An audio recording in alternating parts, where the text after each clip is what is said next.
Listen, it was very clear they simplified everything. I don't think yesterday was great for his growth as like NFL quarterback, but it was stabilized him. It was what Cliff Kingsbury had Jaden do in the beginning of the year. First read, check down, run. Like it was like it seemed like Caleb was told, don't scramble. Like, and this week he was allowed to scramble for 70 yards. So I'd seen some positives, and then the final drive of the game, Brew, was like, okay, thank God. Finally, the guy I watched at USC for 2 years and 1 year at Oklahoma showed up, and we can show it to you quickly, Brew. The third and 19, down 1. I mean, I watched this guy do this in a Trojan uniform for 2 years. Escape, make something happen, laser. I mean, that's a great play. But that's still fourth down. If you don't pick up the fourth down, doesn't matter. Fourth down. Man, this is not an easy 4th and 3 throw. Perfect. And then the get in field goal range, very next play. Again, less than a minute left. Got to get it out quick. It's not a perfect pass, but you know what I mean? It's what you wanted. So for me, Brew, those 3 plays, I'm like, okay, he's not ruined. Like, he's going to be back to being himself. So, yeah, I saw what I wanted. No, he looked good. He showed that, like I said last week, it's like he went from being a definite star to, well, he might be. This is the type of game that makes you say, okay, yeah, he'll be fine. And it did start, as you said, with the legs. I mean, he was so much more aggressive. Yes. And this was against, obviously, a good team. This wasn't Carolina or Jacksonville. So it was a good day for him. If they had pulled it out, they would have got everything. But, yeah, it was a good move. Yeah, it was a better outing for sure. I think with the Bears, man, you talked about it, like they simplified everything. And one of the things I said at the beginning of the year was I want to see him in situational football. The less he has to think, the better he is. Like, and that's typically true to any rookie coming in. I don't care what position. If you take away the thought process of I got to do this and I got to do that and just let them play, no huddle, 2-minute situation, I can go be myself. Yeah, this is what he is in those moments. Why are you making fun? Okay. Well, yeah. First off, I totally disagree with Nick, though, where he's saying that this doesn't help Caleb in his long-term growth. Of course it does. Like, that's absurd. And they simplified the offense.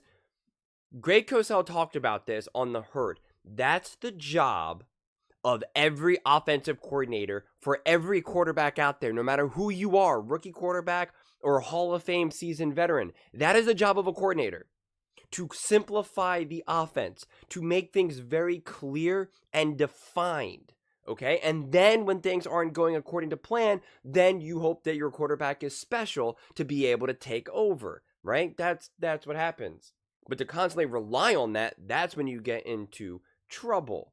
So this was a big difference, and this was a huge boost for Caleb Williams. And I'm bummed that Nick highlighted that third and fourth, that third down, that fourth down, because that's what I had wrote down. That was really special. That scramble throw and then the perfect throw on 4th and 3rd was absolutely beautiful. And just the trust that they showed in Caleb. It wasn't like, hey, Caleb's a mess. People want to bench him, this, that, and the third. Oh, my God, he's a bust. Let's just, like, have him hand the ball off 100 times. It was like, no. This is the number 1 overall pick. This dude can ball. We're saying that the coach was calling bad games and bad game plans, and so that's what we're going to treat it. We're going to treat this guy like a man, but we're also going to be smart with our play calling. And that's what it was. Everything was balanced and intentional. This game felt like it had rhythm. I mean, you can tell when you're watching it. You don't even have to know anything about football. If you just sit back and watch and just like really just like kind of just chill and try not to like root for any team, and you just kind of sit there very like neutrally, you can feel when an offense and a team has rhythm. And so much of the Chicago Bears, they don't have that rhythm. This game, they had that rhythm, right? They were converting on 3rd down. 9 for 16, 56%. Before this game, they were 29%, which would put them at the 31st in the NFL. So, like, everything was so much harder. And I think Tom Brady actually highlighted this. They had so many negative plays that they were constantly, like, in these, 2nd and long, 3rd and long, that's where you kind of get in this trouble. But now when you can get like 2nd and 7, 2nd and 5, it makes these 3rd down conversions so much more easier. But he was 23 for 31, 231 yards, 7.5 yards per attempt, a 95 rating, 9 for 70 rushing. Like, he was decisive with his legs. Like I said also before, when he was moving with his legs, it wasn't like from a place of panic. We saw him move really since the beginning of the season. When he moved with his legs, it felt like it was really a source of panic. This felt so much more intentional and decisive. Not only the designed runs, but then also the scramble runs. Like everything just felt like he was in control. There was times that even when Caleb was failing, I still felt that he like was confident and well composed, which I had pointed out, during those weeks. But in this game, not only was he confident, but he felt like he was in control. You even saw him barking at the line and telling people where to go. Like he felt in control. Like you could just tell he was not only comfortable and in control, because you could be comfortable in a ship that's sinking, right? Like you got those people where everything could be crashing, and you could be comfortable and confident and just be like, yeah, man, that's just life. What are you gonna do? I guess this is when my life, and this is when it all ends.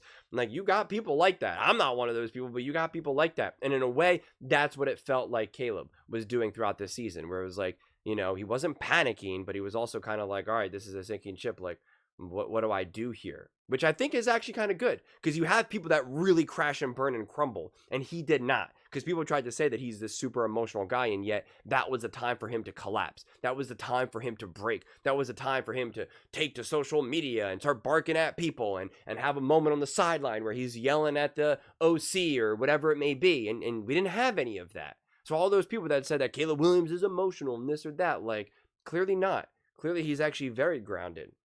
So I think seeing all this was a huge boost. And again, so much of this season, like this season's over. This is a punt. So this is all about him getting comfortable and growing and being able to use everything he now goes from this point forward to really be able to hit the ground running next season, to not have to like hit that reset button and start brand new. You're really trying to build off of this season more than anything, and just get him to be comfortable, truly. I know I'm saying that he's comfortable, but I mean like truly to the core comfortable failing, comfortable succeeding, comfortable balling out, comfortable throwing back-to-back interceptions, just being able to experience it at all, being comfortable being on the road against the Packers, against the Lions, just really being able to be like this next season, his sophomore year, he's like, yeah, I've seen a lot of this. Like, I'm not now convincing myself I'm comfortable. I just am comfortable. I just know I'm comfortable. To me, that's so much about the rest of this season, because there's only going to be so much to do with the amount of games they have left and who they're going up against as well. And it's also all about signaling to other coaches, hey, this guy's not a bust, which I never thought he was, for the record. But like, hey, he's not a bust. This guy is a legit quarterback. He is the number 1 overall pick for a reason. Let us get a great offensive coach and let's get this thing going, because we can already see that just having a different offensive mind in the room in terms of a coaching perspective immediately changed things for Caleb, right? Immediately. So it's going to be interesting to see how these next few games continue to go. Can see if we can get, if the Chicago Bears can continue with that momentum, if Caleb Williams can continue with that comfortability. But I just think this was definitely a lot of pros and only a few cons. He definitely had some bad throws. I kept track, 5. And the only reason why I point that out, the only reason why I even counted that in the first place, was because there was this debate between who's the problem, Caleb Williams or coaching, Caleb Williams or coaching. So I just counted, not because I'm trying to harp on Caleb. Like, I defend rookies for having bad throws. They're rookie quarterbacks. But even, Tom Brady pointed it out a little bit and kind of highlighted a few bad throws. And I think with the one throw, Brady was like, he's really lucky that wasn't even an interception. And again, the problem is when you had the season that he had, so many of any of the negatives that he does do really get magnified and highlighted, right? Like he's just not going to be given the benefit of the doubt at this point, unfortunately, which is unfortunate because he deserves to have the benefit of the doubt. But yeah, I'm excited to see how this season unfolds for the rest of these games. I think there's potential for him to continue to show a tremendous amount of growth. Like I said, I still think he's going to have those moments where you're like, oh my God, Caleb, that was a bad interception, or dude, what did you just do? Like, he's going to have that. And unfortunately, people will use it as a way to be like, aha, I told you, even with a new offensive coordinator, he's still bad, right? Like, it's going to be like, if you like Caleb, you're going to continue to like Caleb. If you hate Caleb, you're going to continue to hate Caleb, honestly, right? Like, that's honestly how this season will unfold. But I think ultimately, this was a real positive going up against the Packers is a legitimate divisional intense game where there were stakes for both teams, quite frankly, especially the Packers trying to really fight for that wild card. They needed it, and quite frankly, they proved, at least on that day, on Sunday, to be the better team. They played better, honestly. They really did.